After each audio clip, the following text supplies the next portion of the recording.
Halo guys, jadi gua mau ngelengkapin jawaban dari pertanyaannya si Cinta terkait sistem WHV. Apakah ketika kita ngajuin WHV itu kita udah mesti dapat kerjaan dulu atau enggak? Nah, dari namanya aja, Work and Holiday Visa, itu sebenarnya kayak kakak adikan sama Working Holiday Visa gitu ya, cuman beda subclass aja, yang mana itu nanti ngaruh sama negara mana sih yang bisa ngajuin si WHV 462 dan WHV 417 ini, kayak gitu.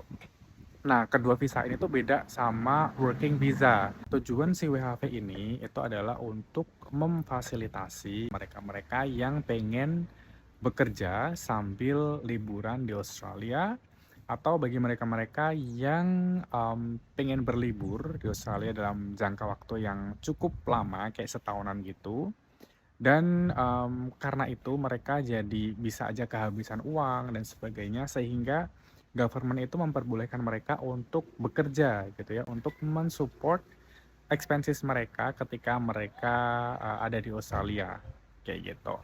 Jadi dengan esensi ini mereka tuh, atau kita ya, dan kalian yang pengen apply WHV itu nggak diharuskan untuk dapat kerjaan dulu.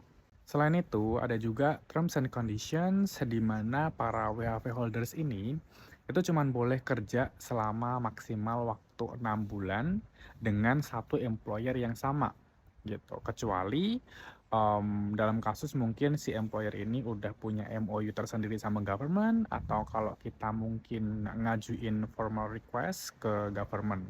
Dan menurut gua, gimana pun aturan limit kerjanya, itu tetap aja susah buat kita gitu ya, cari kerja ketika kita offshore kayak gitu, atau ketika kita di luar Australia, atau sebelum kita menginjakan kaki di Australia. Kenapa? Karena pertama, kita nggak punya kualifikasi Australia. Yang kedua, kita nggak punya experience kerja di Australia. Dan yang ketiga, biasanya para employer itu akan require kita untuk take trial kayak gitu, atau percobaan kerja mungkin dalam waktu 1-2 jam, atau sampai mungkin maksimal 5 jam gitu ya, buat tahu sebenarnya kita tuh bisa nggak sih keep up sama pekerjaannya, kemudian kerjaan kita tuh bagus atau enggak, dan ya intinya ngelihat apa kita tuh cocok atau enggak untuk kerja di tempat itu gitu ya, melakukan spesifik job yang lagi dibutuhkan di situ, kayak gitu. So, mau nggak mau kita emang udah harus present dulu, udah ada di Australia dulu untuk kemudian bisa dapat kerjaan itu gitu. Meskipun gue ada juga sih temen yang dia bisa dapat kerja sebelum masuk Australia, dia anak WHV juga, kerja di Northern Territory, dia apply di tambang sebagai kayak kitchen hand gitu, dan itu pun apply-nya berkali-kali gitu ya. Jadi apply, ditolak kayak gitu, sampai akhirnya 10 sampai 15 kali baru dia bisa diterima. Kayak gitu. Itu pun dia juga punya pengalaman-pengalaman kerja di kitchen sebelumnya. Gitu. Kalau kayak gue kan nggak punya ya. Kebanyakan di admin dan gitu-gituan lah.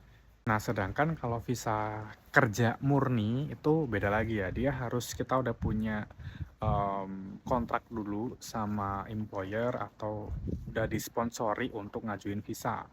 So, singkatnya si Work and Holiday Visa ini adalah semacam visa turis aja gitu, semacam visa yang kita bisa ajukan gitu ya, ketika kita udah granted, kita bisa datang ke Australia dan bisa kerja. Bedanya sama visa turis biasa adalah visa turis kamu stay-nya terbatas gitu, mungkin kayak 3 bulan, sementara WHV ini bisa 1 tahun, dan sampai saat ini masih bisa diperpanjang sampai tahun ketiga, plus kita bisa legal buat kerja tanpa batasan waktu. Tapi teman-teman nggak perlu khawatir, karena sebenarnya lowongan manual laborers itu banyak banget di Australia ya. Kerjaan-kerjaan kayak cuci piring, kemudian kitchen hand, orang yang bantuin chef kayak gitu, terus housekeeping, kerja di farm kayak picking packing buah, terus kerja di meat factory atau factory yang lain, dan di peternakan segala macam itu banyak banget gitu. Terus mungkin ada yang tanya nih, Kak, emangnya kerjaan-kerjaan kayak gitu cukup ya buat kita hidup di Australia gitu kan? Sebenarnya itu nggak cuman cukup buat kita hidup di Australia aja, tapi kita juga masih bisa save money, kita bisa ngirim ke Indonesia gitu ya, kita bisa mungkin kalau mau beli properti juga bisa kalau kita rajin kerja gitu ya, dan kita juga bisa bangun usaha gitu. Jadi memang kalau ada yang bilang kerja di Australia gajinya gede tapi biaya hidupnya tinggi, itu sebenarnya tergantung sama kita juga. Apakah kita mau kerjanya sekeras apa, kerjaan yang dapat sebagus apa, terus juga gimana kita mengelola uang kita. Karena sebenarnya kayak yang di video gue sebelumnya itu, gue sebutin bahwa memang gaji minimal atau pendapatan minimal yang kita dapat tuh bisa mulai dari 20 juta sebulan sampai 80 atau mungkin nggak terbatas gitu ya. Dan pengeluarannya itu 10 juta itu udah bisa sebenarnya kita hidup di Australia gitu. Dan ya itu dengan apa ya, dengan kondisi yang seperti itu gua bisa bilang bahwa itu lebih baik daripada kondisi kerja di Indonesia gitu.